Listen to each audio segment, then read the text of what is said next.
Hi, and thanks for tuning in to the Path 11 podcast. I am your host, April Hanna. At the Path 11 podcast, we are here trying to deliver leading-edge research on consciousness, healing, and metaphysics. And just like you, we are trying to answer the big questions about life. Who are we? Why are we here? And what is our purpose? We hope by listening to our podcast, it will make each day you live on Earth a little easier to understand. And now for today's podcast. Well, hello, everyone, and welcome to today's podcast. I have a really interesting guest. We were kind of talking before I hit the record button, and I'm not quite sure where the show is going to go, but I am pretty excited about it. We're going to learn a little bit about star magic, a certain healing modality, and my guest today is Jerry Sargeant. He's known as the Facilitator and is world regarded for his healing abilities. Likened to some of the most influential healers in history, Jerry accesses deep into people's energetic and holographic blueprint to help facilitate healing. So I'm really interested to learn more about that. I think we've had a couple of people on that talked about this holographic blueprint and the 5D. So we're going to dive into this. But Jerry also helps people to achieve great results on the physical, emotional, mental, and spiritual planes. Using his frequency, Jerry can balance and facilitate the body's own healing mechanisms. He has a couple of books here. And he'll talk a little bit more about it, but his one book is Healing with Light Frequencies. And I believe there's another book that's coming out as well. So we're going to touch upon that. And that book, Healing with Light Frequencies, teaches how to harness light frequencies to energize, uplift, and empower your life and the lives of others. And then here's the second one in August, I think it is of this year. Another book is going to be coming out, Activate Your Superhuman Potential. And that is the only workbook to explore how to prepare the mind and body and spirit for 5D. So, Jerry, we've got lots to talk about in a short period of time. Let's get rolling. So, I hear you have a really interesting story. So when the publicist has contacted me, she's like, wait until you hear this guy's story. But she only gave me 2 sentences, like a little clip about this car crash that happened in Romania that kind of changed your life. I think you were on a very different path than where you are right now. And some really wild things happened in this moment in time that sounds to me like it changed your trajectory in life. So I'd love to kind of hear the story and learn more about you. Thank you for having me first up, April. It's a pleasure to be here. Well, yeah, I mean, it's been a bit of a whirlwind of a journey. I mean, I used to be a criminal. I used to smuggle drugs for a living. And I was involved in lots of high-level bank fraud, different things, smuggling different commodities. And, I was young. I loved it. I mean, I was earning loads of money and that's all that really mattered to me. I don't really care about anything else. I just wanted like watches and fast cars and all that sort of stuff. My ego was in full control. And then I had a number of experiences which changed my life. I mean, the first one happened a little bit just before the car crash. I had a business, a property business with a friend. And the property business went south and we lost millions and we got kicked out of our house. And that was me, my ex-wife, 2 children, basically on the streets, and we went from kind of having everything to having nothing and minus some. And so anyway, to cut a long story short, went back to drugs and all this sort of stuff, moved into some rented accommodation. And then one night, my ex-missus, she came downstairs, Laura, and she looked scared, she looked petrified. And she looked at me and she said, every time I close my eyes, I hear all these dark voices and see all these dark images. And she said, when I'm pushing the layer, our daughter, like down the pushchair, down the road in the pushchair in the mornings, it feels like something's trying to make me push the pushchair into the road and kill her. And I was like, that sounds a bit weird, I wasn't into any of this spiritual stuff. It was all new to me. Anyway, I said, what do you want to do about it? So she phoned her friend that was a priest, and this priest came around the house, this woman, and she's putting crosses up and she's dancing the house and all this energy stuff. And I'm sat there thinking, man, this is like something out of the poltergeist. This is crazy. So she calms Laura down and Laura goes to bed. And then the next day I went to see my friend and I said, listen, this crazy thing happened last night. What do you make of it? He said, you got to speak to this lady. So he introduced me to this lady. I phoned her up. She didn't answer. She called me back a little while later. And I told her what happened. And she said, where do you live? And I said, 316 Richmond Road. And that's the only bit of the address I gave. I didn't tell her where I was in the country, none of that stuff. And she said, hold on a minute. And the phone went quiet. So I'm there and I'm just kind of waiting. And And then she said, have you been knocking some walls down in the house? I said, no, we rent the property. We've just moved in. But the previous owner has clearly built an extension. And she said, yeah, you got an angry old man in your house. And I said, an angry old man? And I said, I've not seen him. She said, you probably wouldn't because, he's beyond the physical kind of thing. And I said, okay, well, let's say there is an angry old man in the house. What are we going to do about it? She said, oh, I'll get rid of him for you. I said, brilliant. Like, she lived like 3 hours up the road in the car. I said, when can you come round? And she said, oh, no, I don't need to come round. I'll do it from here. So I thought, this is just getting stranger and stranger. So I finished the conversation, went home, spoke to Laura, and I said, listen, I know I didn't tell you what I was going to do, but I spoke to someone about what happened last night. And this lady reckons there's an angry old man in the house. And Laura turned around to me and said, I know I've seen him. So I thought, you've seen him? Okay. This lady said there's an angry old man. You're saying there's an angry old man. You both have got no common friends. You live hours apart. You could have never possibly have spoken. There must be an element of truth to it. So I phoned the lady back up. I said, I don't know what you do, but I've got to come and see you. And I'm like a dog with a bone. When I found out a bit of information, I kind of like drill into it and find everything. So I went to see her. It turned out she worked for Scotland Yard in the psychic division. And she taught me how to remote view, how to access past lives, future lives, parallel life experiences, how to bring my light out of my body and travel, all sorts of cool things. So I became hooked on it because I was discovering so much. Then the car crash came at the same sort of time as meeting this lady. I was in Romania, again with Laura and the children, driving back to Bucharest airport, asleep in the cab, and I hear a loud crash. There's winds, there's glass. When I wake up, the taxi's going from side to side. And I remember thinking to myself, boy, we're in a bad accident. We're either going to hit the oncoming traffic or the car's going to flip. And then all of a sudden we came to a stop. And it was just getting daylight. I looked around, there's no other cars on the road. And I thought, that's weird. What did we hit? And then I looked at the taxi driver and he looked petrified. I looked in the back and Alea was climbing out from underneath the driver's seat. There was no seat belts. Laura had Josh in her arms and both their mouths are full of glass. I've looked in front of me and there's a hole in the windscreen and there's blood dripping down my face, but I wasn't bleeding. So I thought, what happened? This is weird. So I got out of the cab, looked up the road about 30 meters and there were two ladies lying on the side of the road, and one of them had her ankles cut clean off and she's just lying there. The other one's screaming. There's a guy come out from a nearby factory. I thought, he must have called the emergency services. And then I looked a little bit further up the road and there was what looked like a dead body. And I walked past the two ladies. There was nothing I could do. She's just lying there with her ankles on the floor. I checked on the kids and stuff, checked on Laura, walked towards this dead body. Well, I didn't realize it was a dead body, but got closer and closer to what looked like a dead body, realized it was a dead body. And then I saw this energy just hovering above it. And I'm shaking my head like, just come on, get out of my head, like kind of wanting to see it, but not wanting to see it. But it wouldn't go. And I got closer and closer. And then this energy, which I now know was the soul, just kind of fizzled off into the ether. And by that time, I'm right over the lady looking down on her and her legs are wrapped up over her head. She's completely mangled. And I remember looking up to, the heavens and just saying, thank you. I felt really grateful. It was like someone had taken an old car to the scrap heap and they had no use for this vessel anymore. Whatever was inside of it, it didn't need this thing anymore, this empty, like lifeless vessel on the floor. And I kind of saw what happens, straight after death and this connection between life and death. And there's this energy that powers the body.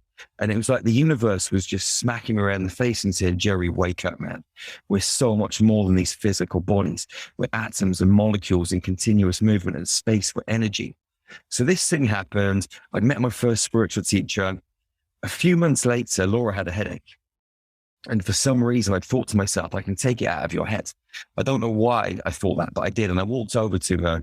I looked inside her head and I could see the headache. It was green. So I grabbed it and pulled it out. And she got up off the bed like she didn't have a headache. And I was like, that's a little bit weird, but I kind of just carried on doing what I was. Around the same sort of time, I went to a talk on 2012 in the end of the Mayan calendar with my friends. And the guy that gave the talk, I asked him a bit of a contradictory question. And he was staring at me and his face just disappeared and there was a green lizard staring at me.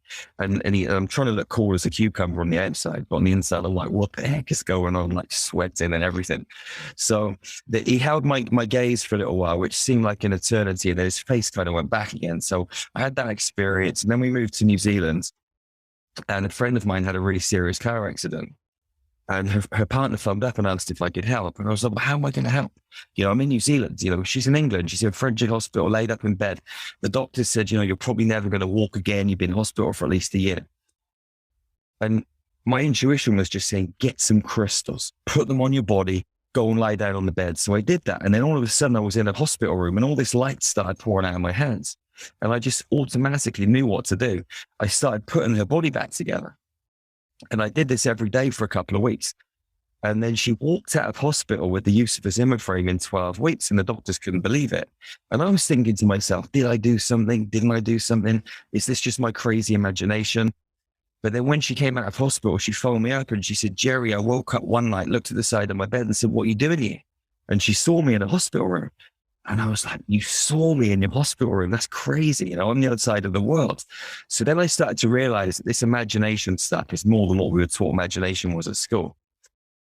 Around the same sort of time, I meet this old fella called Michael, and we've become very good friends. He taught me how to meditate. I'd never meditated up until this point.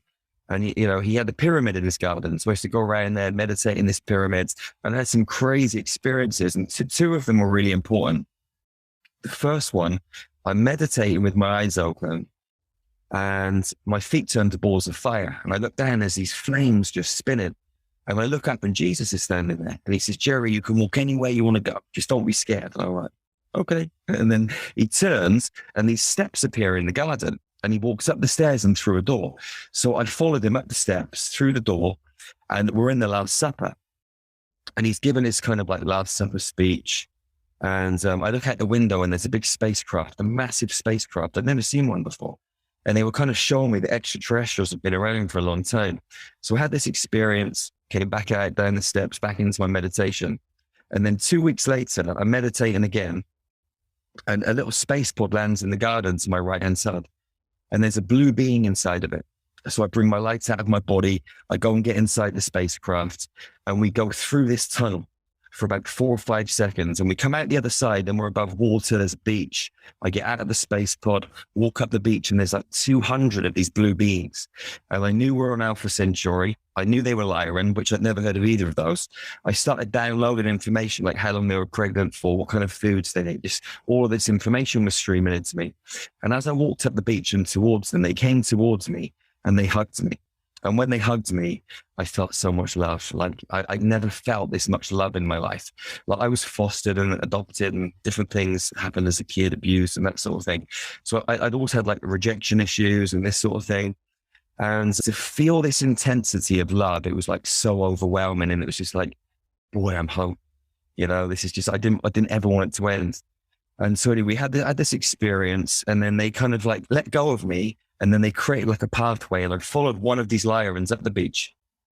We went through this like jungle area and then into this building, which was made of light. Went inside and there was this really old blue Lyran there. And the being asked me to kneel down on the floor. So I did that. And all of this orange like light started pouring into my crown. And it was full of all of this like spiralized geometry that was bendy and moving. This happened for a little while. I don't even know how long I was there for, but then it stopped. And 2 of these Lyrans picked me up underneath my armpit and fork marched me back to this space pod, stuck me inside, went back through the tunnel, back into the garden. And then nothing happened for 2 years. I was waking up every day. What's next? What's next? What's next? And nothing was happening. And I was like, oh man, this can't be it. And then one day I woke up and I just knew we had to go back to England. So I pestered Laura and the kids. I said, we got to go back. We got to go back. And we'd set up this health and fitness center in New Zealand. We were doing loads of cool stuff and they didn't want to go. But after a while, like I'd meet badgering them, they said, okay, let's just go back. And we put a manager in charge of the gym, put a house in storage, flew back to England.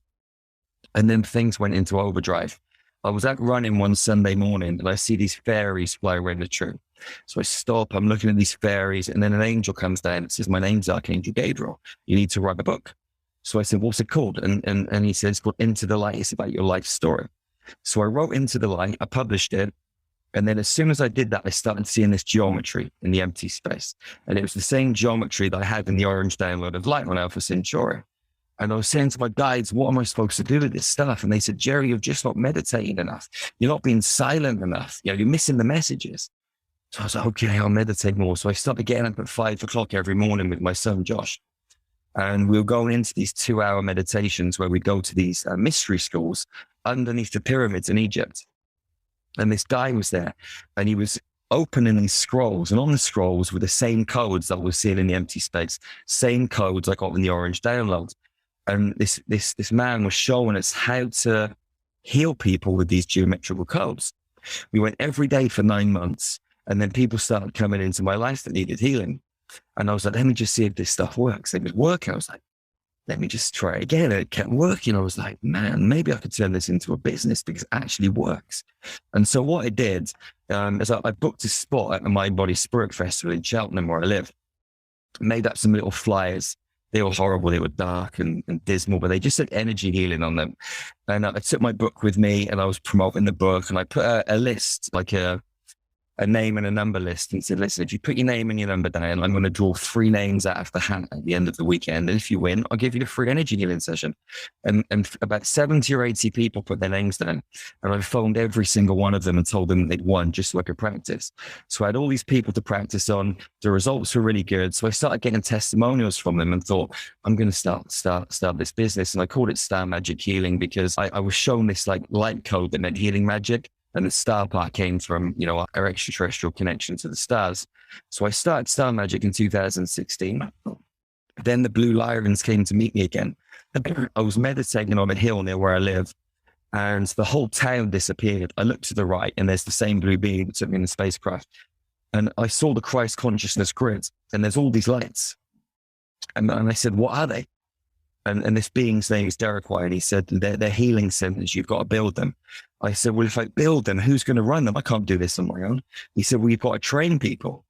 So I said, okay. So he told me to write a book as well. So I then wrote the book, Healing with Light Frequencies. And I went home, I designed the training program, put it up online for the following February. And people just came from all over the world. And I remember stood in the classroom thinking, why are you here? It's just crazy. Why have you come to see me? But all these people had turned up from everywhere. We did the training session. It went really well. And since then, we've trained thousands of people in over 40 countries. And we're in the process of building our first healing center. We've already got the land for the next 2. So all of this stuff that these Lyrans have been telling me to do, it's all happening. It's all unfolding.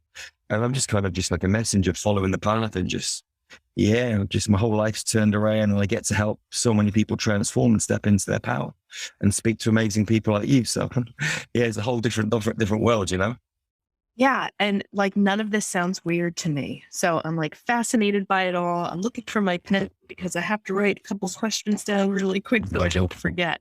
Because I hear so much. Like in your first story, I hear that you bilocated, right? So you were able to actually, when you were healing that woman and putting her whole body together, right, with the healing, you kind of bilocated to another place to be able to do that. And as a lot of energy healers know, you don't need to actually be in the same room with people once you understand consciousness and how to do energy, right? So like, that doesn't sound strange to me. I actually know quite a few people and myself that have done some distance healing, on people like that as well. So I find that really interesting. The other thing that you're talking about, say it again, Lyrans? Lyrans, yeah. So I kind of got outed on my podcast when we first started this because, I do healing work as well, and was also a mental health therapist for 20 years. So I had a clinical practice, but in my clinical practice and my own journey, I got into Reiki healing. That's usually the door that opens for a lot of people. I started having really weird experiences, very similar to some of the ones that you're speaking about. And I remember for the very first time during a healing session, I had these blue people, these blue entities come and help. And I had no idea who they were, what they were. I Googled, like, are there blue aliens? They kind of have this blue that's similar to the movie I always say, Avatar. It's like this iridescent, bright, beautiful blue. And their presence was amazing, and I still work with them to this day. But I had other people on the show that had said that they were Octorians, or like there's a couple of different species of blue beings that are healers or helpers. So I never really know who I'm working with. But so I just kind of like want to drop that in your hat for a second, because how do we really know, or how do we differentiate some of these blue beings that so many people have encountered, have worked with, come to certain healers, I believe. The story that you talked about with the reptilian face, I have seen people's face also shapeshift. So, and again, it's kind of that inside of your body, you're like, what the hell is going on right now? But you just totally play it cool. And so that led me into doing some more research and I don't know if we'll have time today to talk about it, but you said you'd come back on for us to go deeper into talking more about that. And then the sacred geometry stuff that you're talking about. I see that all the time on people. Just in a session last night, I was able to could draw it of this whole sacred geometry pattern that laid over this woman's body. And when that had first happened to me, it was a triangle grid actually over this man that I was doing energy work. And this was right around the time when these blue beings came in. So very interesting. You know, as I'm listening to you speak, I'm thinking about my experience. And it was one of the most beautiful things I had saw. And I didn't know anything about sacred geometry, but it was these golden triangles that went from his head all the way down to his toes, connected with these beams of light. And the triangles, some would be straight up, some would be inverted and upside down. And I just saw this entire triangle grid. So again, I go to Google, healing, golden triangle grid, question mark. And sure enough, I started learning about sacred geometry and the power of triangles and things like that.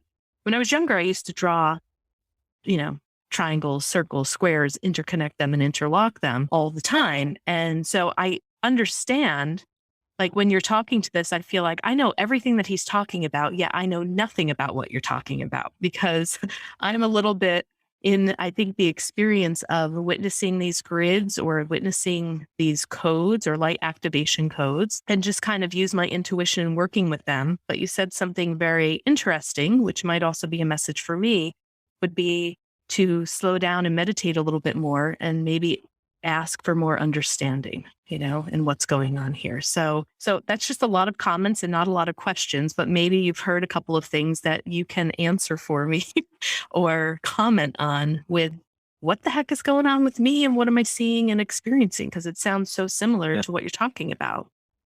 We are mathematics, like if you look beyond this physical form, everything is code. And, when we actually go in to facilitate the healing of people, and I always say facilitate the healing and not healing them because we never really heal anybody. People heal themselves. What we do is create an environment so they can self-heal by realigning the code, changing the geometry, playing with the mathematics. So if you look at someone's like body and brain, it's just like a biological computer. And this computer is downloading information from the internet. The internet is the quantum field. Within the quantum field, you've got hard drives and USB sticks, which are like past lives, future lives, present day life experiences. And it's just data streams. And we're souls that are having multiple experiences at the same time. Some are positive, some are not so positive. So what we do is we go into the back end of someone's biological computer and we change the data stream. And then it manifests physically on the front end. It's just like a computer, right? Or a website. Imagine you've got a website that's purple and you want to change it to white. You go into the back end, you play around with the code and it changes from purple to white on the front end. We're no different. You just got to know how to access the past lives, the quantum spaces and change that code. And then everything starts to manifest in the physical. So yeah, with geometry, with code and everything inside of our body, links to the geometry of the galaxy, the geometry of the universe, the geometry of the world, like celestial beings and human beings. And everything is like an extension of each other. Like we're all interconnected in the most fluid and intricate and precise way. It's beyond comprehension, really. And when you know how to play with the mathematics, you can create the healing. And it's not even hard. Anyone can do it. I mean, I sell drugs for a living. If I can sell drugs, start doing this, then anybody can turn their life around and do this stuff. So, and we've trained people from all walks of life, so anyone can do it. In terms of like the blue beings and stuff, it's a really good question, because like when you were speaking a second ago, what was coming through for me is that you were connected to some Lyran Syrian beings. Yeah. And which also have like a tinge of blue in them too. And there are many other blue beings. I mean, there are different types of Arcturians, depending on the density level that they're in too. They can change their frequency and they can look like different colors. So it also depends on who's observing the being that is coming into their space to communicate with them, whether it's more in a 4D space or, more of a higher dimensional space that, depending on their frequency and your own kind of perception of the situation can change how things look and perceive. But you've also got blue avians. You've got, as you said, Arcturians, you've got the Lyrans, Lyran Syrians. There are a number of different blue types of beings. And it is important to know who you're communicating with. And I think what's also important as well is to kind of steer people away from channeling. like these beings, because a lot of people let the beings just come through them.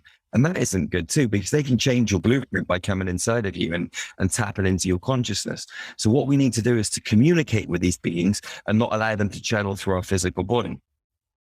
And what we always do, you've got to ask good questions. Like, good questions are the most important thing when you're going into play in the quantum field, because you might see something, it might look beautiful. You might see an angel. It doesn't mean that angel's there to help you and to serve you. A lot of people pray to angels and surround themselves with angels, and they might surround themselves with Archangel Michael and Archangel Metatron.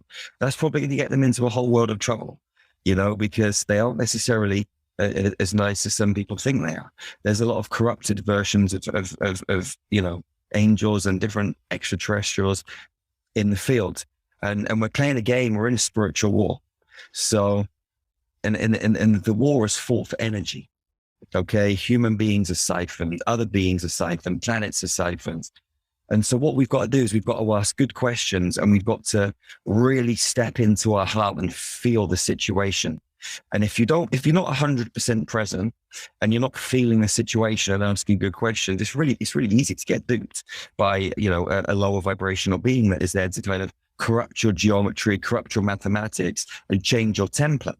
Because we as humans, originally we were angelic humans with a 12-strand DNA template, but we've, reincarnating over and over and over again and being spliced, and our gene code has been changed since the Lyran Wars 750 billion years ago. Many, many incarnations that we've had in this kind of like prism planet, it's like a 15th dimensional like structure that we're inside of, and we're stuck in it. We can't actually get out of it.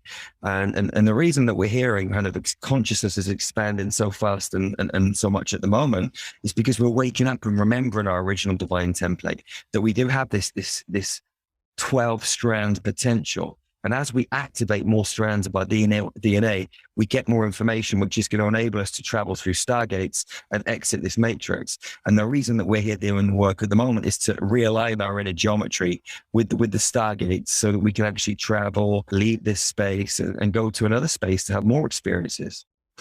And so it's important to ask good questions, to know who you're working with, who you're communicating with. The other thing we do is we use chromium light. Okay, chromium is an Andromedan frequency, and contained within kaleidoscopic chromium is every single color range and every single frequency band that you could possibly imagine. Like a range of blues, a range of pinks, a range of every color, from almost like translucent to a lot heavier. And if you start to surround any kind of being in that light, it won't be able to shapeshift fast enough to hold the frequency of what it wants you to perceive from it. So if it's presenting itself as some kind of beautiful being, but really underneath it's something demonic or something different, if you hold it in that chromium frequency, it's going to present itself. You might have to hold it for 10, 15, 20 seconds, but it will at some point present itself, or it'll just run. It'll just go or shoot away. One of the two. Or you'll see a blemish in its kind of structure, its template, and you're like, no, thank you. See you later. I'm off. So yeah, that kind of touches upon a couple of points that you raised.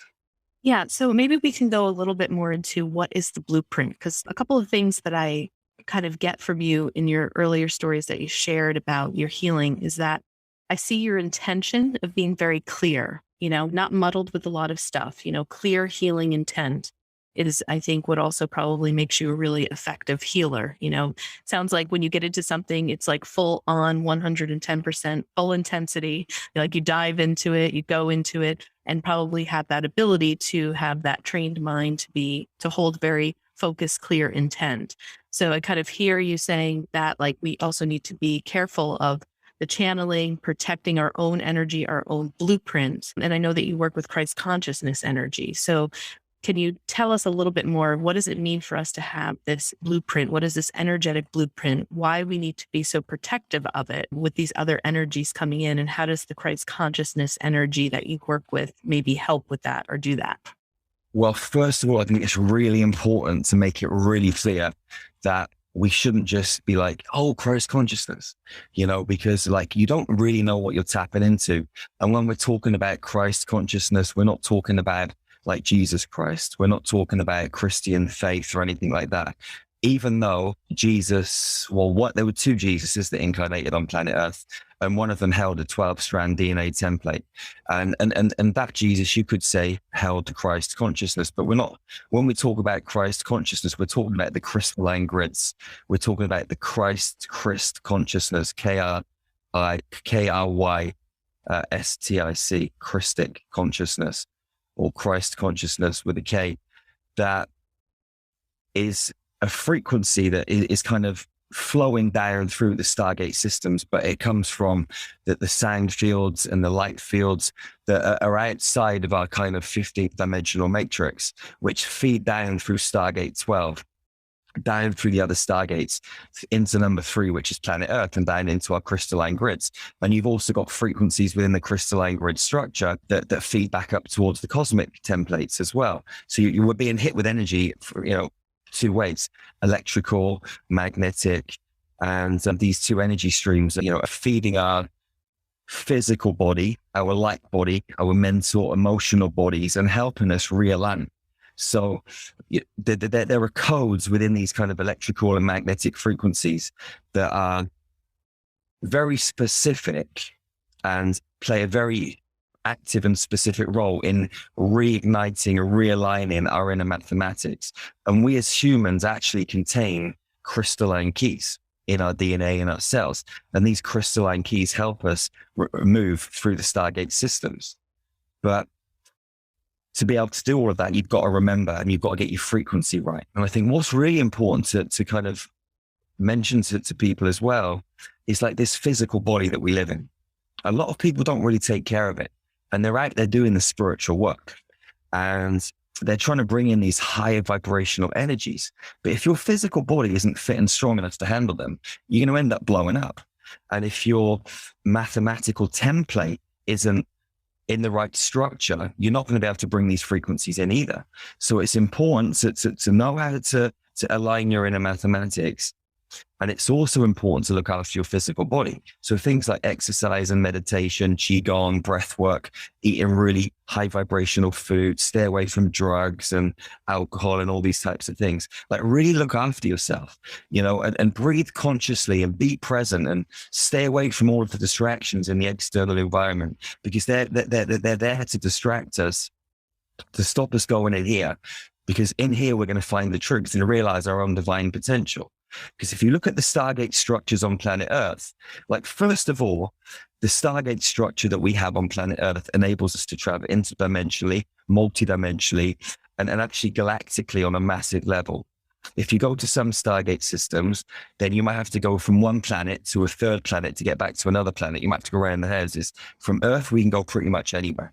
So if you look at the wars that have been fought for God knows how long, they're fought over Stargates. They're fought over this control of this planetary architecture. It's not about oil. It's not about religion. It's not about money. It's not about black, white, rich, brown, different, all that sort of stuff.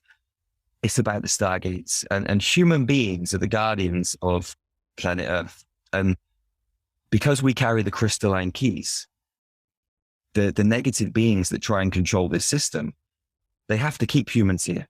Because if humans weren't here, the Stargates would close.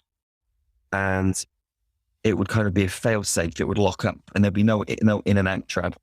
So they have to keep us here, but they have to keep us dumbed down as well. They have to keep us stupid and thick.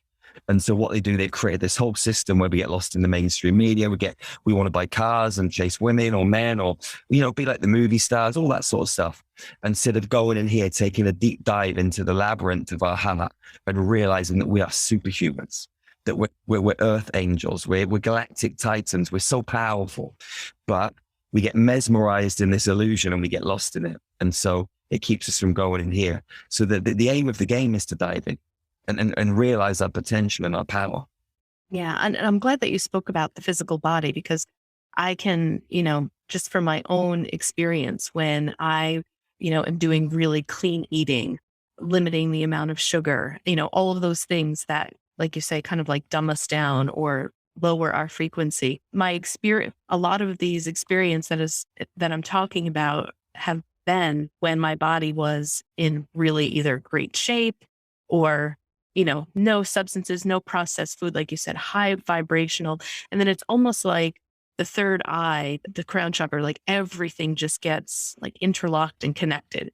Not eating that great or not meditating. It's like, well, there's still a little bit of this connection, but it's not like just solid. And so I totally hear what you're saying. And it's really interesting how we do have all of these like temptations, right, to distract us and the news and what's going on here. But when you get quiet, you go within, you go into that meditative practice, search for those high vibrational foods. Hands down, I can say, pure testimony, things change. Yeah, I mean, for me personally, when I'm running, if I'm out running and jogging, like all I'm doing is breathing and there's no thoughts in my head. That is when I get my best ideas. That's when I'm getting my major downloads, So for me, and I'm sharing this because a lot of people think, well, I've got to go and get dressed up in white rags and sit under a tree and like Jesus and Mary and all this sort of stuff. And nothing could be further from the truth. You're meditating when you're running, you're meditating quite often when you're in the gym, you're meditating when you're engaged in some other kind of pursuit. When you're engaged and you're focused and you're present with whatever you're doing, you're in a meditative state. So if you can kind of have that kind of like maintain a little bit of observation over your own consciousness whilst you're engaged in that pursuit and look at your mind and your consciousness from a third party perspective, then you're going to start to see and feel the messages that are downloading whilst you're doing whatever you're doing. And quite often I'll be out running and, I have to stop, get my phone out my pocket, write down what I just was downloading because I'll forget it 2 minutes later. I put my phone back in, I'm running again. So, I'm always downloading, collecting the information. And if you're still and you're present, the universe will feed you with so much magic. So let's talk a little bit about how you train people, these trainings, that people can come and attend. I know you also offer individual different types of healings. You're setting these healing centers up. I don't know if we'll have a chance to talk about the Star Magic Foundation, but you're doing just like a lot of great in the world too, all over the world.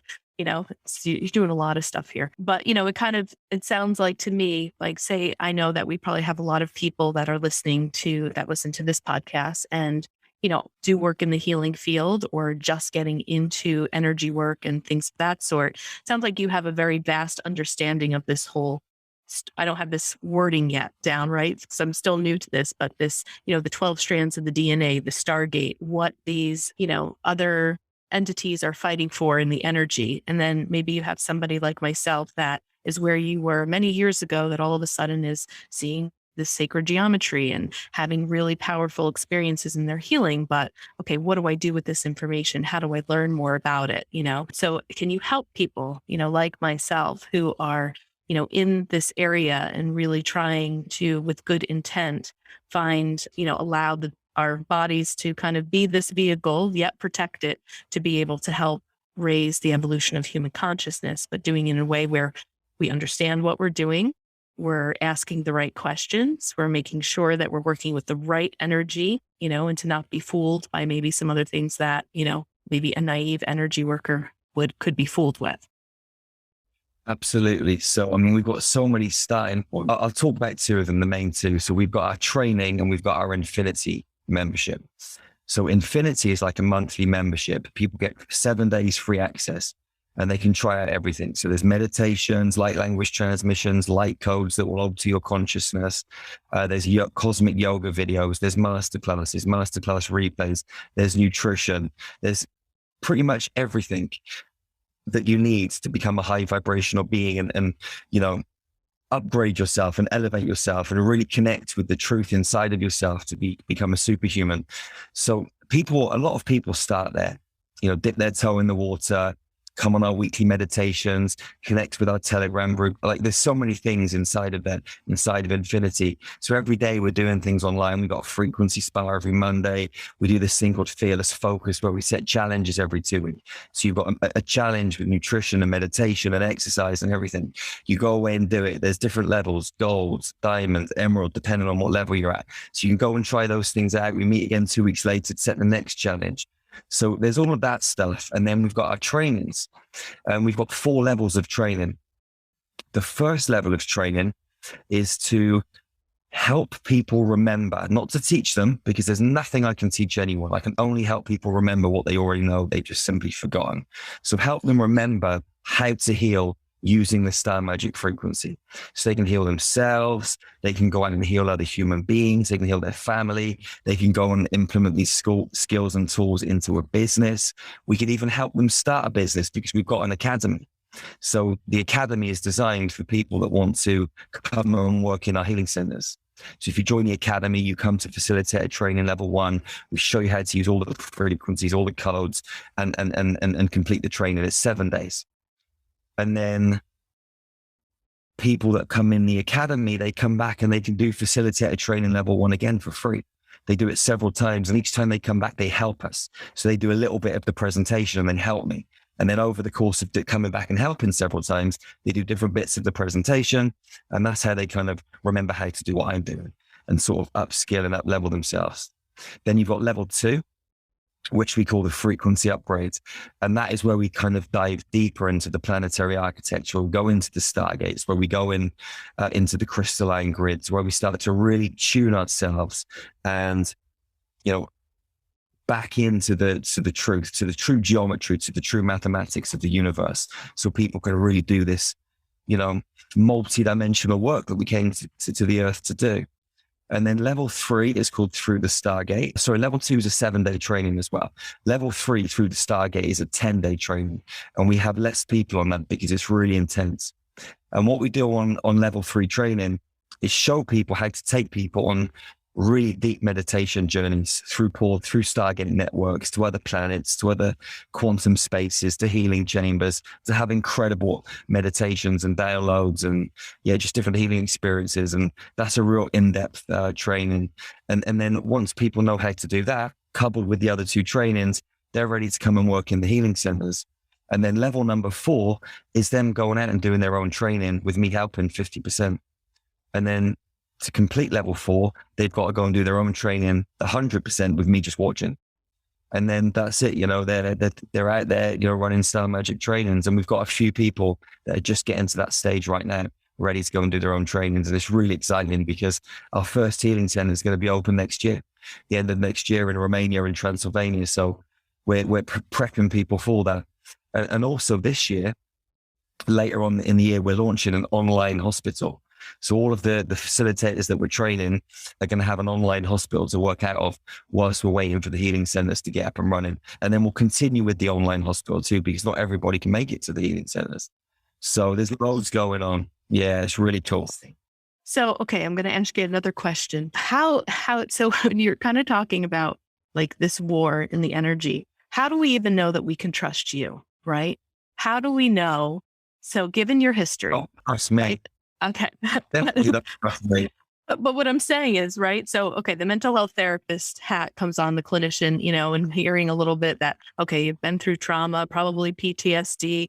You were probably really good at dealing drugs, probably a natural entrepreneur, the way that you were swindling money here, there, and the other thing. And then you kind of, go into this healer thing and have the ability probably to lead people, just given some of your personality characteristics that you have. It's like, how do we know that you're not one of the reptilians? Or how do we know, to distinguish, people, trusting an academy or an organization or a teacher or a mentor that's in this field? How does one distinguish if we even know if we're engaging in the right energy with you, if there's all of this stuff out there? Absolutely. And I always say to people, don't trust me. Like, don't trust anyone. Don't trust you. Don't trust me. Don't trust anything. What you've got to do is use discernment. So you've got to take the information. Don't just be like, oh yeah, this is right. This is 100%. Feel it. Like, feel the information. Don't think about the information. This is a dangerous place. Okay. The mind is a dangerous place. I mean, it's very powerful and you can use it to manifest and do really cool things with. At the same time, it will lead you down the garden path. The ego will get involved and it can be, tremendously chaotic and dangerous. So you've got to live from this space of the heart 24/7, 365, unless you want to merge the heart and the brain together to do some kind of creative endeavor, like engaging in healing pursuits or manifestation or whatever it is. But when you're receiving information from any being or from any human or whatever it is, Make sure that you're in your heart and you are questioning and you are feeling and you're not just running blindly into anything. You got to really feel it. And if you don't feel it, turn and walk the other way. Goes with me too. If you don't resonate with the work we do, no love lost. I'll still give you a massive hug. I'll love you to the ends of the universe and back. You can go and do your own thing. Like the thing is as well, like, you know, reptilians, draconians, a lot of these kind of like beings that have got kind of negative connotations, they're not all bad.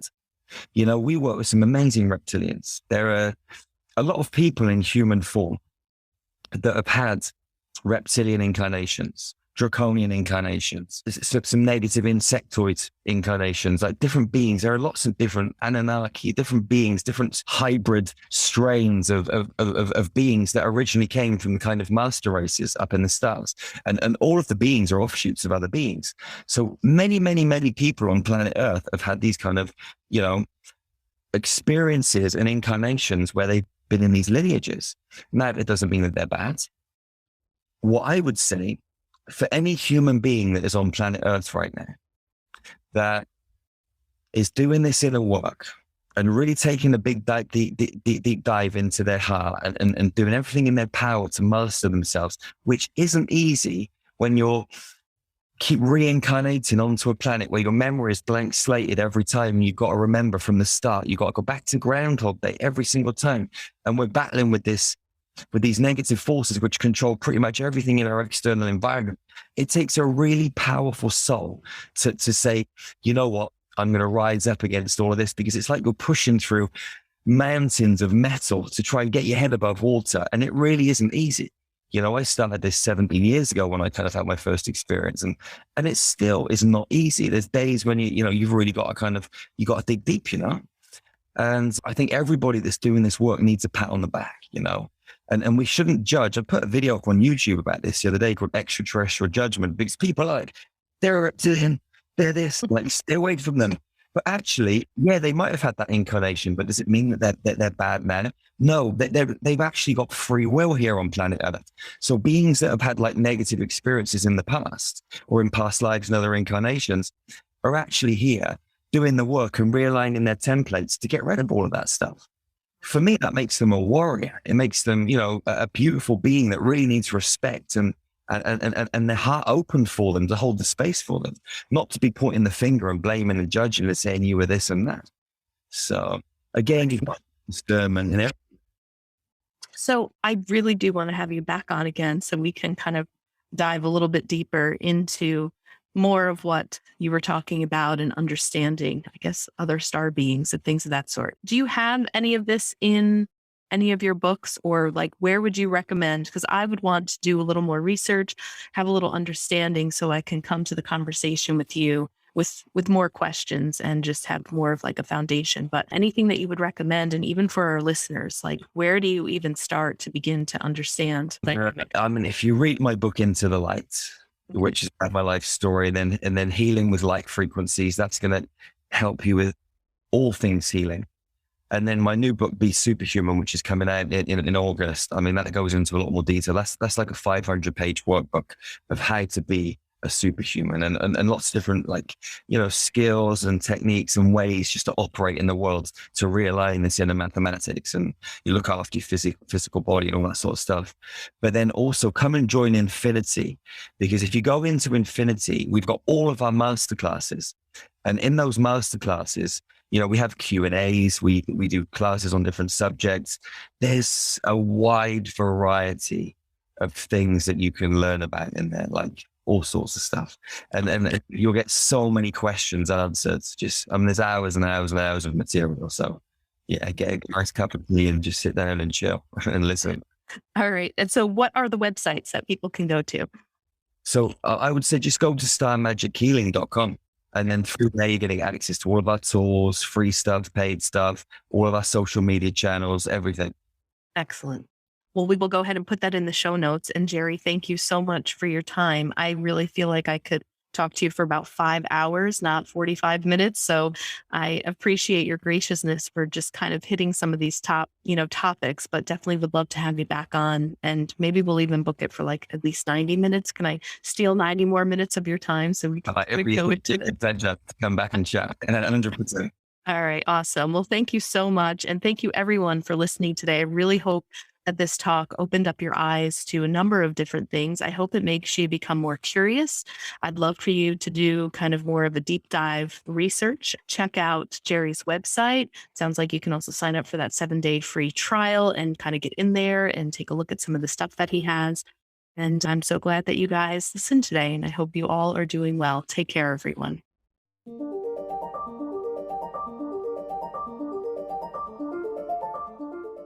Thanks so much for tuning in to today's show. If you haven't already, please subscribe and rate and review the Path 11 podcast in Spotify, Apple Podcasts, or wherever you listen to your podcasts. Also, this podcast is made possible by our sponsor, Path 11 TV. Visit path11tv.com to start a 7-day free trial and start streaming over 100 hours of exclusive video content on consciousness, healing, and life after death. That's path11tv.com, and be sure to use coupon code podcast30 to take 30% off your annual membership. Start satisfying your spiritual curiosity with a membership to Path 11 TV today. Bye for now.